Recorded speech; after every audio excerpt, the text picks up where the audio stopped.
يا مساء الجميل، اهلا بيكم في قناتي. لو اول مره تشوفوني متنسيش تعملي اشتراك وتفعلي زر الجرس وتعملي كومنت حلو.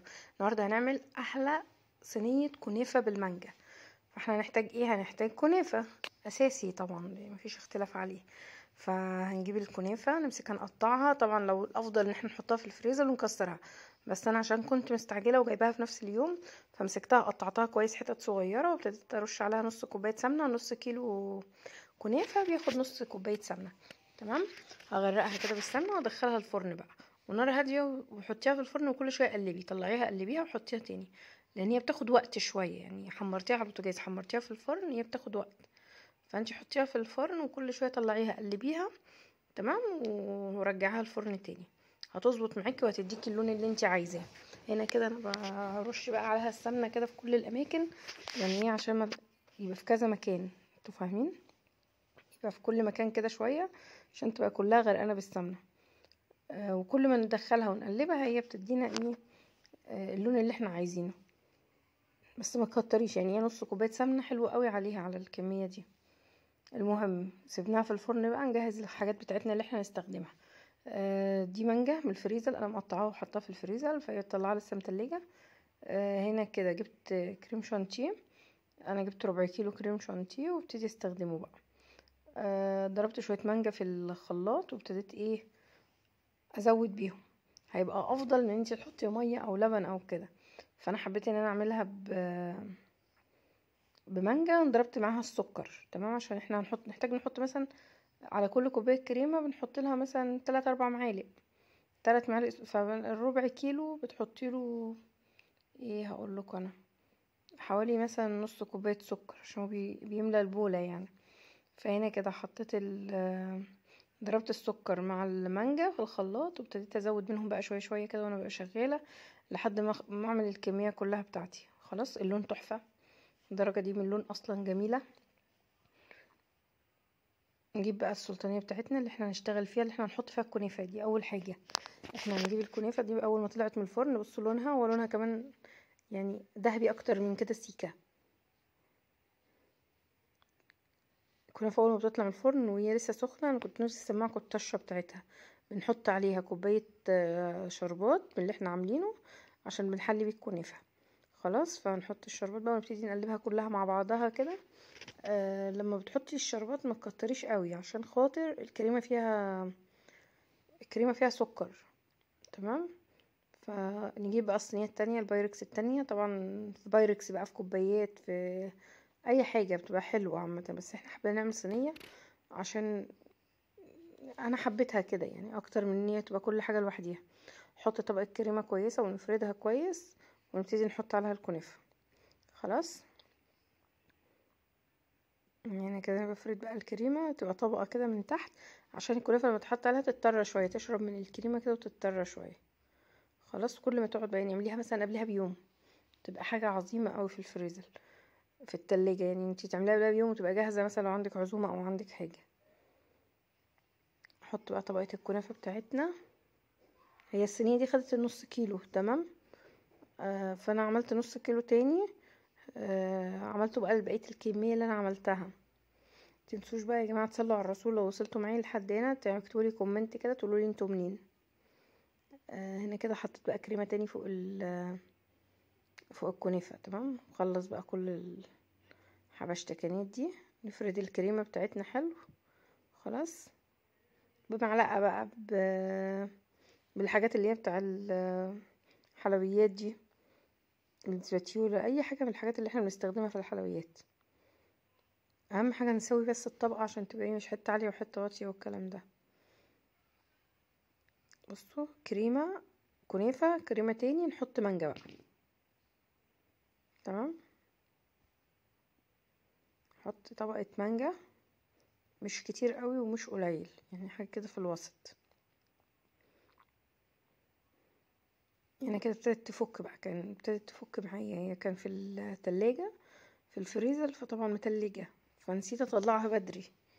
طلعتها على وقت ما هشتغل على طول، يعني يا دوبك فكت مسافة عملت الكنافة في الفرن. بيتيها بقى في فرن في التلاجة وتاكلي منها تاني يوم. تغطيها بستريتش بس عشان الهواء والحاجات دي بتخلي الفاكهة تبقى يعني ايه، شكلها بيتغير. لما بتبقى يا اما هتحطي بقى جل تلميع، لو هتحطي جل تلميع هتبقى جميلة قوي. نعم يا جماعة، بصوا رصيناها كلها كده مانجا، قطع مانجا، والصوص بقى اللي هو كان السايل اللي مع المانجا ده. نحط بقى طبقة الكنافة التانية.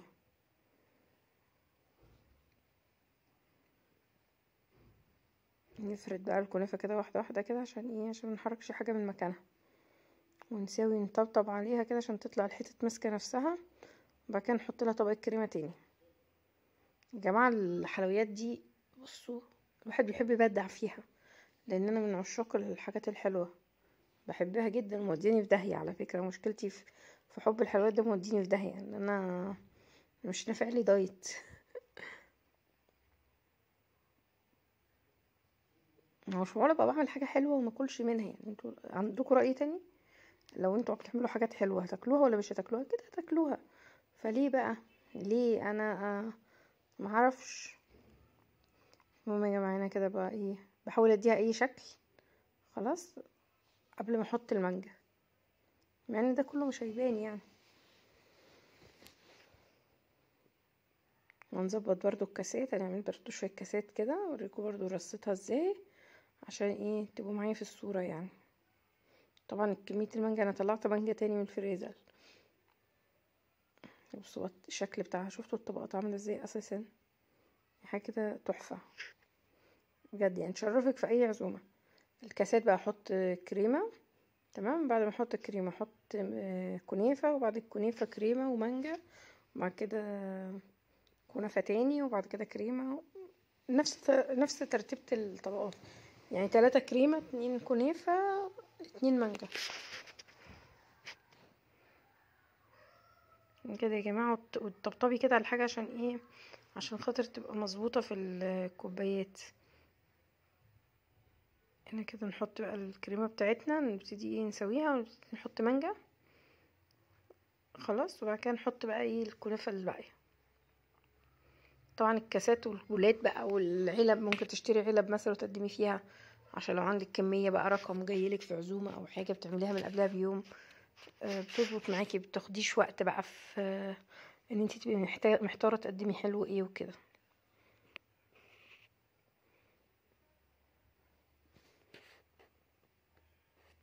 كده بقى ايه،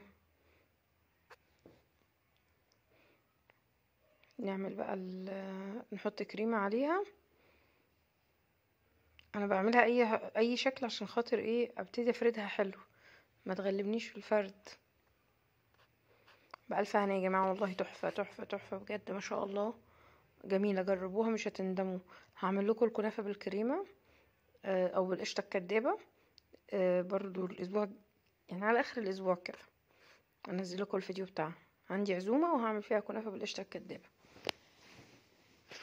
بس دي بصراحة كنا عاملينها لمزاجنا احنا، يعني احنا كنا حابين نعمل كنافة تقضينا مثلا يومين كده في التلاجة، فكنا عاملين كنافة بالمانجا بقى. يعني انا عملت صينيتين، وعملت 6 بولات، وعملت صينيتين و6 بولات. ما شاء الله، الله اكبر يعني، تبارك الله، كان تحفة. بصوا شكل الكاسات، حاجة كده مفيش اختلاف عليها. متنسوش يا جماعة، لو وصلتوا معايا لحد هنا تعملوا اشتراك للقناة لو لسه مش مشتركين، وتعملوا لايك على الفيديو ده، عشان ايه يترفع ويظهر للناس. اشوفكم على خير في فيديو جديد ان شاء الله. ايه رأيكم في الصواني دي؟ الصواني دي قعدنا ناكل فيها 3 ايام يا جماعة. الكنافة دي قعدت عندنا 3 ايام. بس انا حبيت اعمل كمية وكده، لان هي كان وحشينا بصراحة، ما كناش عملناها لينا فترة. انا بوريكم شكل الطبقات اساسا، حاجة كده تحفة.